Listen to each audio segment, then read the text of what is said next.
Ladies and gentlemen, please welcome international television journalist Eleni Giokos. Mesdames et messieurs, je vais vous demander d'accueillir journaliste Eleni Giokos. Bon après-midi à vous tous, mesdames et messieurs. Je suis ravie d'être parmi vous. Nous allons débattre de l'Afrique dans le contexte au-delà du boom. Et quand nous parlons du boom, nous savons que l'Afrique est la région du monde où il y a le plus de développement économique. Et les prix du pétrole aujourd'hui ont chuté d'à peu près 30%, mettant donc les économies productrices de pétrole en danger et sous pression. Également, nous sommes très conscients ici du PIB qui croît de façon plus globale. Et quand on parle de 4,5% de croissance, c'est pas mal. Mais est-ce que ça suffit et est-ce que c'est durable? Et également, nous voyons la pression qui s'exerce aujourd'hui sur certaines économies qui a un impact sur l'Afrique également. Alors, que vont faire nos gouvernements pour diversifier les économies africaines à l'avenir? Avons-nous diversifié suffisamment? Et un exemple, l'exemple du Ghana et du Nigeria, par exemple, souligne bien sûr énormément d'autres aspects. J'aimerais parler de mon pays, l'Afrique du Sud, deuxième taux de croissance cette année du monde. Et est-ce que cela démontre que l'Afrique tout entière en est capable? Et j'aimerais présenter les membres de notre panel aujourd'hui qui vont débattre de la meilleure manière d'investir sur ce continent extraordinaire et quelle en sera la croissance à l'avenir. Nous avons donc Madeleine Verne qui est responsable et également Jean-Louis Eckhardt qui est président de African Export-Import Bank et également Ryan Menell qui est président et directeur général du Kemet Group. Donc nous parlons ici de l'argent pas cher qui ne revient pas sur ce continent, surtout après la crise financière, mais qui maintenant est sous pression. Nous nous inquiétons de la Chine, des taux d'intérêt qui pourraient augmenter. Où se situe l'Afrique? Merci Eleni. Bonjour à tous. En fait, nous pensons que le scénario international est un défi en soi, particulièrement pour les pays qui sont des pays exportateurs de denrées en général. Les prix du cuivre ont chuté également. Et comme nous en avons déjà parlé, l'Afrique, bien sûr, est un producteur de pétrole. Globalement parlant, nous pensons que l'opportunité en Afrique aujourd'hui est toujours immense, robuste. Et vu la densité démographique, nous pensons que la croissance générée sera très importante. Nous pensons que les gouvernements font tout ce qu'il faut afin de stimuler cette croissance plus avant. Et nous avons également un bon niveau de nouvelles disciplines dans cette région. Des réformes sont en cours également. Et nous avons entrepris des efforts déterminés pour développer l'infrastructure des pays en question. Et le Gabon est un exemple de cela. La diversification des économies également. Nous voyons la plupart des pays qui justement travaillent sur cette diversification. Et nous voyons également un très fort intérêt de la part des investisseurs concernant ce continent africain. Mais en fait, nous voyons un potentiel de croissance absolument illimité. Alors, j'aimerais maintenant parler des prix mondiaux et de la pression exercée sur les denrées de base.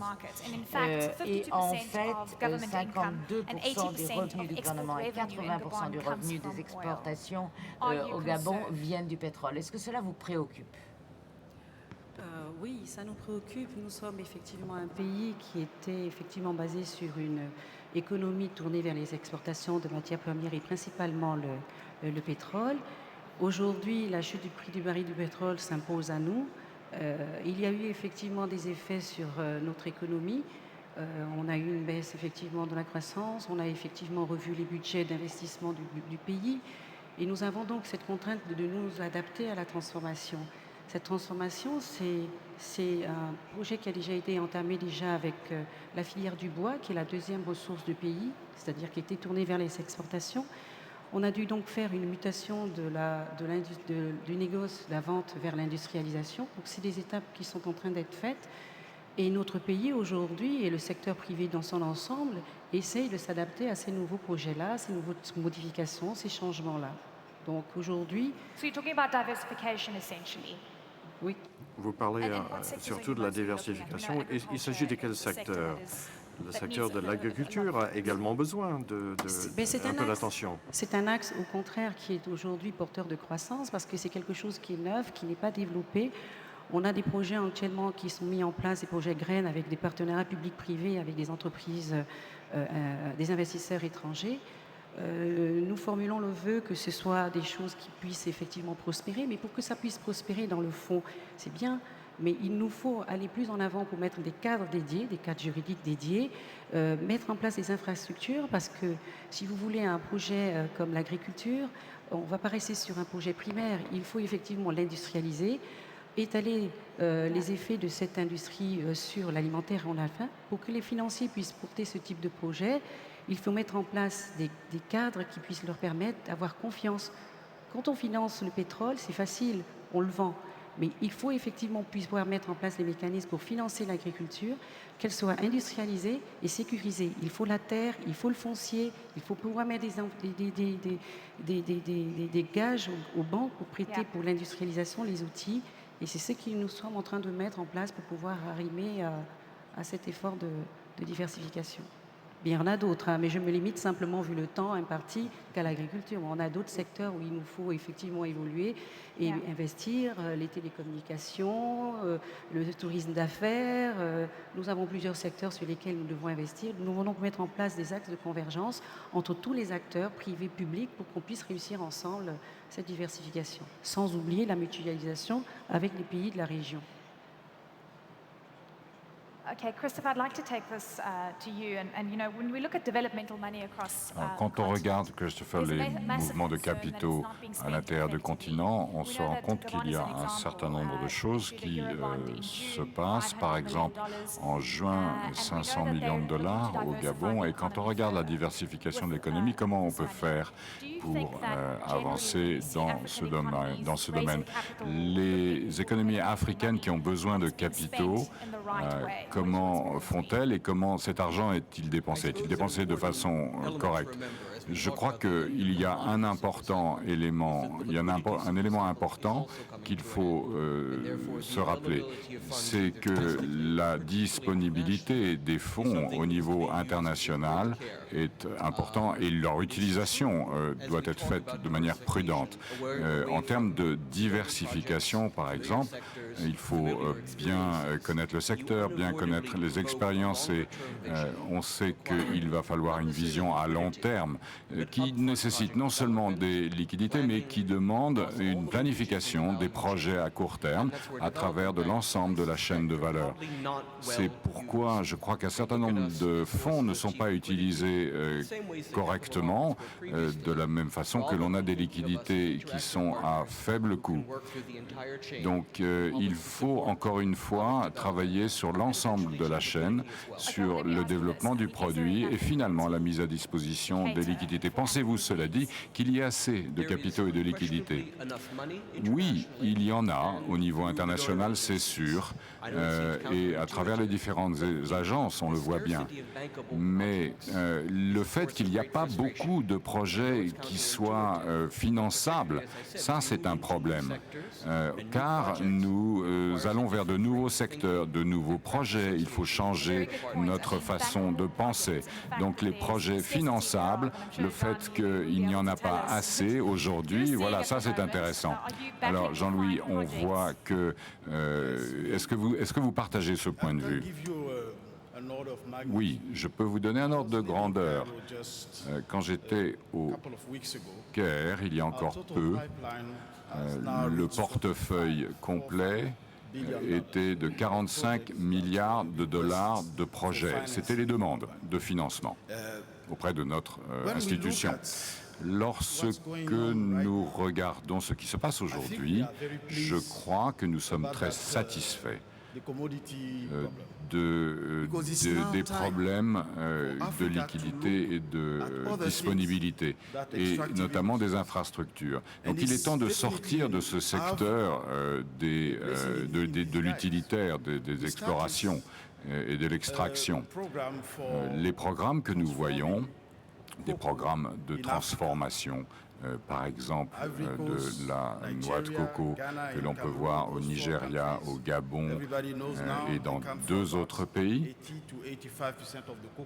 qui produisent 80 à 85% de la noix de coco mondiale. Pour transformer cette production, cela veut dire qu'il faut des moyens, mais grâce à cela permettra d'augmenter les revenus du Gabon, ce qui permet d'ailleurs d'augmenter le revenu imposable et donc plus d'impôts pour le Gabon. Il faut donc aider à transformer et mettre en place la transformation de l'ensemble de ces produits. Car ces produits et la transformation de ces produits ajoutent de la valeur. Je sais que vous êtes un avocat de la transformation de ces produits, mais vous savez bien qu'il faut qu'il y ait des usines, et je sais que vous êtes un fervent partisan de cela. Mais depuis le temps, avez-vous vu des changements? Oui. Pour la première fois dans l'histoire, en Côte d'Ivoire, par exemple, la Côte d'Ivoire transforme 50% de sa production. Donc oui, véritablement, ça change et ça va continuer. Et ça n'est pas seulement dans ces domaines. On peut reprendre un autre domaine qui est les télécoms, par exemple, ou le secteur financier, les services financiers. Il y a énormément de choses qui se passent dans ces secteurs. Si l'on prend encore le secteur, par exemple, de l'énergie, si l'on regarde le fait que la classe moyenne est en train d'augmenter fortement dans le continent, et évidemment, leurs besoins sont différents, plus importants, et il faut y répondre. Donc, votre société s'occupe de la gestion des matières premières. En termes d'investissement dans les ressources naturelles, quelle est votre position, en sachant qu'effectivement, on va aller plus de l'extraction vers la transformation? Dans le secteur de l'exploitation et dans ce contexte, dans ce secteur, je crois que de mon propre point de vue, si je regarde l'environnement, le contexte en termes de prix, pour encourager et apporter des capitaux à ce développement de l'Afrique, je crois qu'il n'y a pas de mauvais sort pour ces pays. Si l'on regarde, par exemple, l'augmentation du prix du pétrole, on se rend compte que la construction d'infrastructures et de capacités peuvent permettre d'aider au développement de la diversification de l'économie. Et a été véritablement, à un moment donné, une drogue, cette exploitation du pétrole et des ressources naturelles. C'est une vraie addiction. Il faut maintenant que cette croissance, petit à petit, et ce changement de paradigme soit mieux poussé et tiré par les investissements locaux, le développement de l'économie locale, le développement de partenariats égaux, équitables entre les parties locales et les parties internationales, que les pays locaux ne s'arrêtent pas seulement à l'extraction de ces ressources naturelles. Donc, on vit une époque qui est assez intéressante quand on prend mon activité, services financiers, ressources naturelles, transport, énergie, et que l'on regarde les aspects négatifs des conditions du marché aujourd'hui. Je vais prendre un exemple, je crois, qui montre le nouveau modèle africain vers lequel on va aller. On a vu hier cet exemple de cette compagnie aérienne à bas coût. Ceci a été vraiment un produit, une conception entièrement faite par des gens locaux et le président Bongo a aidé à cela. Ça a commencé au Gabon et c'est important que ce soit mis en place partout. Et alors évidemment ça va avoir des avantages pour votre société puisque ça va apporter un certain nombre de bénéfices pour vous. Mais c'est vrai, oui, évidemment, il va y avoir plus d'avions, il va y avoir plus donc de trafic et donc d'une certaine façon plus d'avantages pour notre société. Mais cela dit, c'est notre futur parce que cela va pouvoir développer l'ensemble de nos ressources, même si l'on sait qu'il faut continuer à améliorer et à s'éloigner de cette dépendance par rapport aux ressources naturelles. Ok, mais on sait que de toute façon, il y a toujours les prix bas de pétrole sont toujours bons, notamment pour les pays développés et les pays non développés. Oui, je crois que si je veux continuer sur ce qui vient d'être dit, quand on a des prix bas, même pour ceux qui sont en train d'investir dans les industries, dans l'extraction, ceci met de la pression sur les forces qui exploitent. On sait que de toute façon, les infrastructures routières de transport doivent se développer. L'une des raisons les plus importantes, l'un des coûts les plus importants, par exemple dans l'Afrique subsaharienne, c'est pas le coût de l'extraction, c'est le coût de transport. Ceci, évidemment, met de la pression sur les sociétés qui produisent ou qui extraient ces ressources. Donc, ils doivent diminuer les coûts d'extraction. Donc, en fait, en situation de crise, on se rend compte que les gouvernements doivent être encore plus efficaces, doivent aider les investissements à long terme et baisser les coûts globaux des activités. Oui, si vous réduisez le coût d'exploitation, particulièrement dans les pays où les coûts de transport sont importants, si vous transformez à la fois les capacités de production et d'extraction et que vous mettez en place un hub, par exemple en Zambie, où il y a un énorme projet de transport pour relier le nord et le sud et à travers un certain nombre de villes. Ce sont des projets à long terme qui s'inscrivent dans différents contextes avec différents partenaires.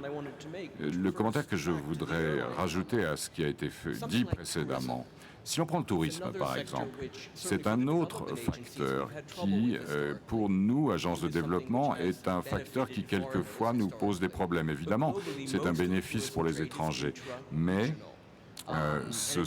les touristes ne vont pas rester dans un seul pays, donc ils sont intra-régionaux, si je puis dire. Donc, par exemple, en Égypte, les touristes vont venir à Sharm el-Sheikh. Et là, on a développé des services sophistiqués et on a mis en place un endroit qui est pour tourisme de haut classe. Donc, autre exemple également, lorsque vous avez ceci, vous pouvez aussi mettre en place des centres de conférences. C'est aussi une autre façon. Si je reviens au tourisme, c'est vrai qu'en Afrique, il n'y a pas, l'hôtellerie n'est pas suffisamment bonne, d'assez haut niveau. Et donc, quand on a des événements importants, des conférences, nous n'avons pas le niveau suffisant. Et nous avons un projet qui s'appelle la construction pour le tourisme, avec lequel nous aidons les promoteurs africains à construire des hôtels. Nous l'avons fait au Mali, au Nigeria, ce qui veut dire, c'est que lorsqu'un investisseur vient dans un pays, il est déjà au courant du type d'hôtel qu'il veut et qu'il trouvera, et il sait le genre d'hôtel dans lequel il va pouvoir venir, et donc il reviendra s'il est satisfait. Il nous reste 15 minutes maximum, donc commencez à préparer vos questions. Avant cela, je voudrais avoir un dernier commentaire de Madeleine sur le fait qu'il y a une forte diversification, mais je sais qu'en même temps, vous travaillez auprès de la Fédération des salariés, des employeurs. On parle tout le temps du fait que de la création d'emplois. Dans quel secteur pensez-vous que cette croissance en termes d'emplois va venir, au Gabon particulièrement? Et est-ce que le principal pourvoyeur d'emplois est toujours l'industrie et le secteur pétrolier?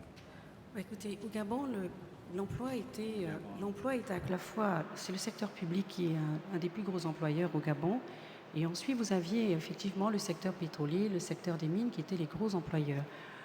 Aujourd'hui, nous avons des axes de croissance dans l'agriculture.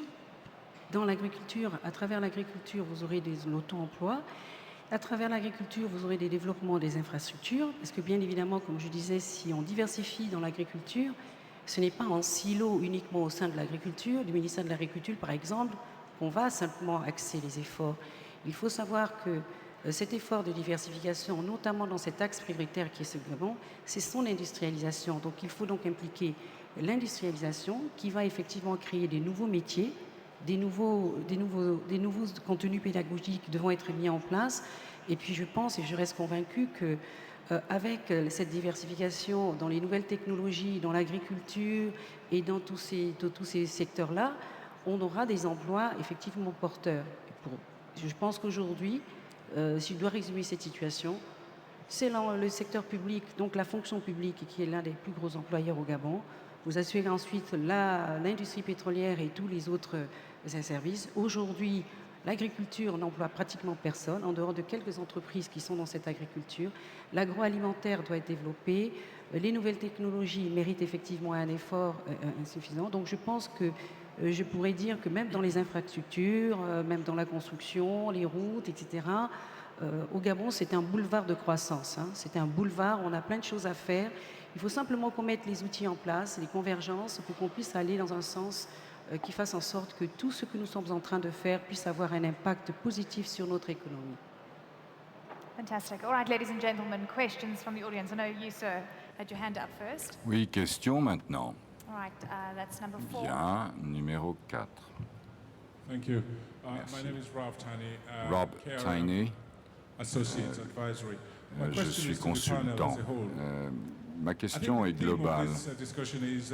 La discussion que l'on a ici est comme s'il y avait un boom, et au-delà de ce boom, mais quel boom, quelle croissance? Je veux dire, la plupart des pays africains ont encore un taux de chômage extrêmement important.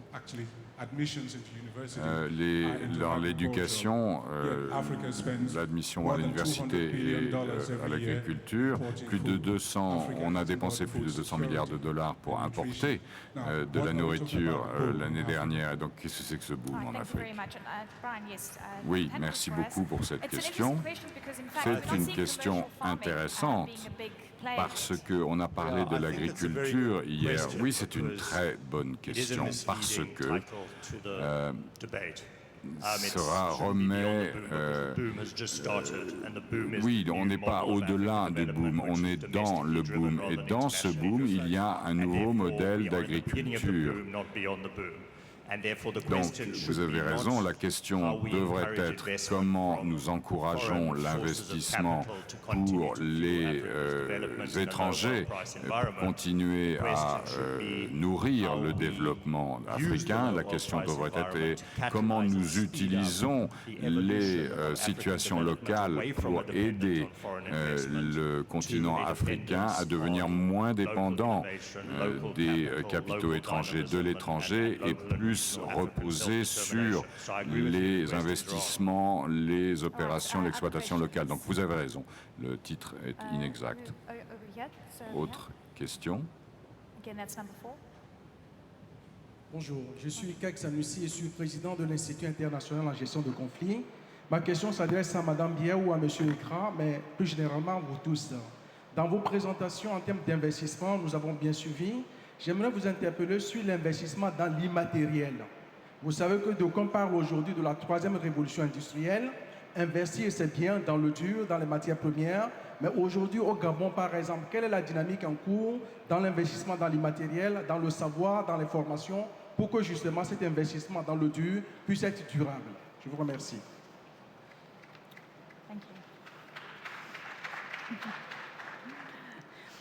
Oui, vous avez raison. L'immatériel, c'est quelque chose qui n'est pas facile à financer parce qu'effectivement, quand le banquier a besoin de financer quelque chose, il veut financer quelque chose sur lequel il pose un œil. Je prendrai l'exemple tout bête. Quand on finance le pétrole, je finance un outil, je finance quelque chose, je peux prendre une garantie sur les outils, je peux prendre une garantie sur un certain nombre de choses qui sécurisent mon investissement. Ce que je peux vous dire aujourd'hui, c'est que le Gabon a effectivement mis en place des programmes entiers pour pouvoir mettre en place des formations. Aujourd'hui, dans les nouvelles technologies, par exemple, je vous donne cet exemple parce que je pense que dans l'immatériel, je dirais les nouvelles technologies, c'est pas palpable. Le conseil, même moi, dans le métier que j'exerce, c'est pas palpable. Moi, je suis conseiller juridique et fiscal. Quand je vends une prestation à un client, il dit « Oh, c'est très cher », parce qu'effectivement, c'est pas facile. Mais nous avons donc un axe à mettre en place, ce sont les formations. Déjà, former les jeunes à les nouvelles technologies, aux nouvelles innovations. Il faut effectivement qu'on mette ce cadre pour pouvoir effectivement prendre en compte tout ça. Aujourd'hui, je n'ai pas le sentiment que l'innovation, enfin plutôt la technologie, aujourd'hui les nouvelles technologies font l'objet d'un axe qui est aujourd'hui sensible au financement. Parce qu'aujourd'hui, notre pays, au Gabon, nous sommes beaucoup plus axés sur l'agriculture. Vous savez, nous sommes un pays qui importe beaucoup. Nous importons beaucoup au niveau de l'alimentaire. Donc, nous avons de gros efforts à faire à ce niveau-là. Donc, là, c'est du concret. Parce qu'on doit effectivement s'autosuffire, pouvoir effectivement financer les canaux de distribution de cette production-là. Là, c'est effectivement plus valable, je dirais, plus concret. En ce qui concerne les nouvelles technologies, je sais qu'il y a des efforts qui sont faits. On a encore besoin d'avoir effectivement un peu plus d'ouverture, fibre optique, etc. Et je pense qu'on a déjà eu des financements avec des bailleurs de fonds sur ces aspects-là. Mais il nous faut encore aller beaucoup plus loin. Et je pense encore qu'on a encore besoin d'un accompagnement pour pouvoir effectivement encourager cet investissement-là. Mais je le dis encore une fois, le Gabon, c'est un boulevard de croissance. On a tellement de choses à faire, on a tellement de projets à mettre en place, on a un potentiel de croissance et je peux vous assurer que ce potentiel de croissance, il va même au-delà de nos frontières. Et je pense qu'aujourd'hui, le Gabon, c'est un point dans ce que j'appelle le pays, l'Afrique. Vous savez, quand on parle de l'Afrique, on oublie que c'est 54 pays. On oublie que c'est plusieurs. Parce que pour les autres, l'Afrique, c'est une seule chose. Donc il nous faut, nous, à notre niveau, essayer de nous concentrer, de dire nous sommes un et on va essayer d'aller ensemble. Mais malheureusement, chez nous, c'est toujours par silo. Donc je pense que soyons solidaires, considérant que nous sommes un, parce qu'on parle de nous en un. On ne dit jamais le Gabon, on ne dit jamais la Côte d'Ivoire, on dit l'Afrique dans les panels internationaux. Thank you so very much. Brilliant. Gentleman over Merci here, beaucoup. that's number Question encore. or number one, whoever's closer. Numéro 1, Right, enfin that's the number one. voilà. Thank you. Thierry Essam, jeunesse gabonaise active.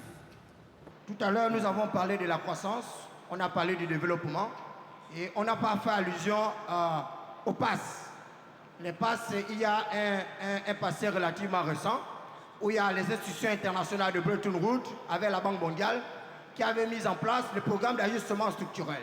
Ces programmes consistaient en quoi? Elles consistaient au désengagement de l'État de l'activité productive et ensuite nous avons assisté aux vagues de privatisation. Et à l'heure actuelle, tout à l'heure vous avez dit que c'est pratiquement le secteur public et qui est employeur. Et c'est ce secteur public-là, au travers de la fonction publique, qui a le plus grand nombre d'emplois. Nous ne pouvons pas comprendre, en même temps, on demande à l'État de se désengager du secteur productif, à savoir que l'État ne doit pas faire l'économie, et qu'en plus, ces institutions internationales qui doivent financer le développement puissent mettre en place des politiques restrictives au niveau des banques.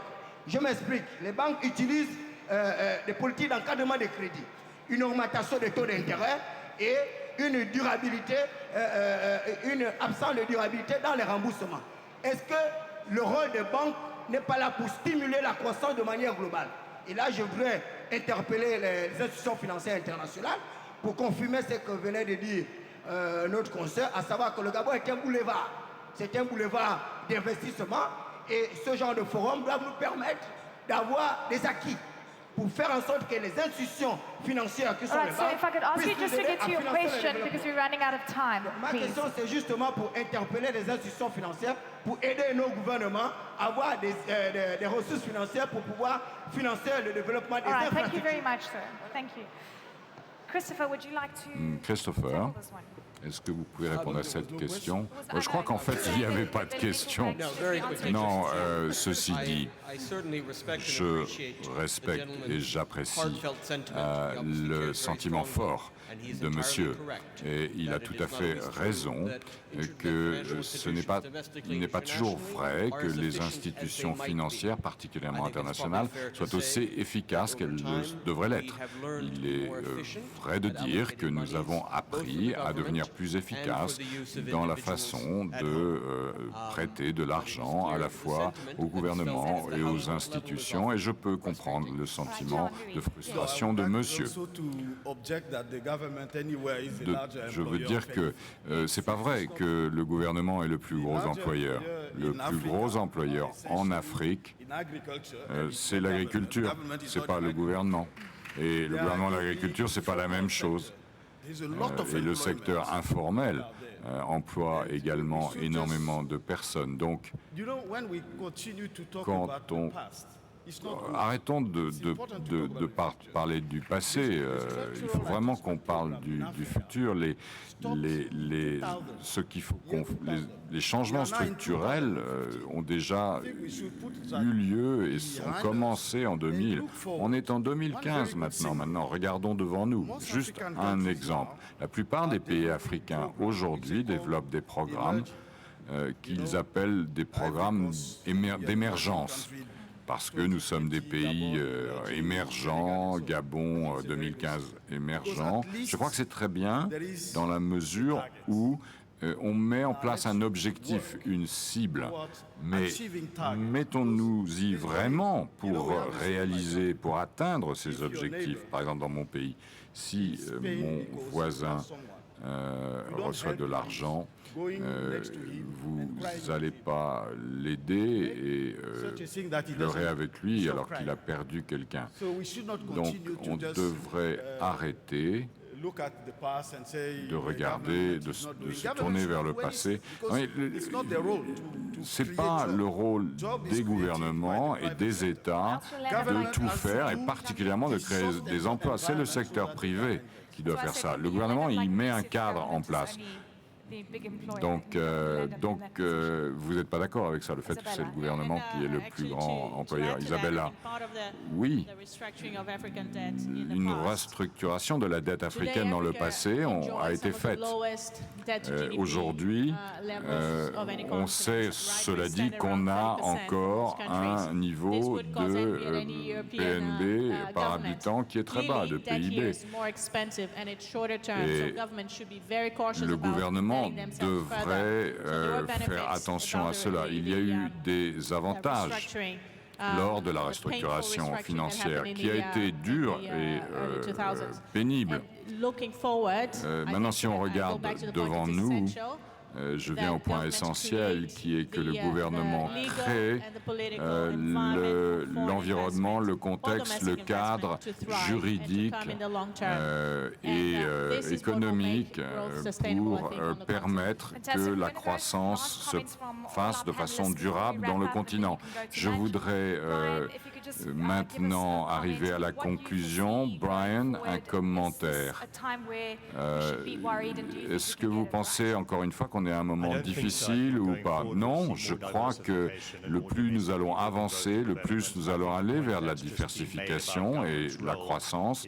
Ce que l'on vient de dire à propos du rôle du gouvernement est crucial dans la mesure où il faut mettre en place un cadre, mettre en place ce cadre qui envoie un signal de telle façon que le gouvernement ne mette pas trop de contrôle, mais laisse l'économie et le secteur privé se développer. Merci, Christopher. Je vais rester dans la même ce qui vient d'être dit. Il faut que l'on ait différentes échelles d'activité et que nous puissions nous diversifier encore une fois dans les prochaines années. Encore une fois, je reviens sur ce que j'ai dit, c'est-à-dire que le gouvernement doit aider à mettre en place le cadre et les investissements, non seulement étrangers, mais également nationaux. Eh bien, nous, en tant qu'investisseurs, nous pensons que le principal défi est dans le capital humain. Donc il faut augmenter, il faut faire en sorte que l'environnement et le contexte gouvernemental soient bons pour que nous puissions avoir cette infrastructure et cette croissance économique. Ensemble pour pouvoir avancer et que l'Afrique enfin puisse se développer par elle-même et puis utiliser ses propres talents, capitaliser sur les acquis des autres, mutualiser nos énergies. Nous devons pouvoir profiter du voisin pour pouvoir grandir et puis ensemble, je pense que nous pouvons et nous avons tout pour réussir. Eh bien, écoutez, bravo, applaudissons chaleureusement nos orateurs et nous vous invitons maintenant pour le déjeuner. Au fur et à mesure que la journée se déroulera, nous continuerons nos présentations. Merci beaucoup.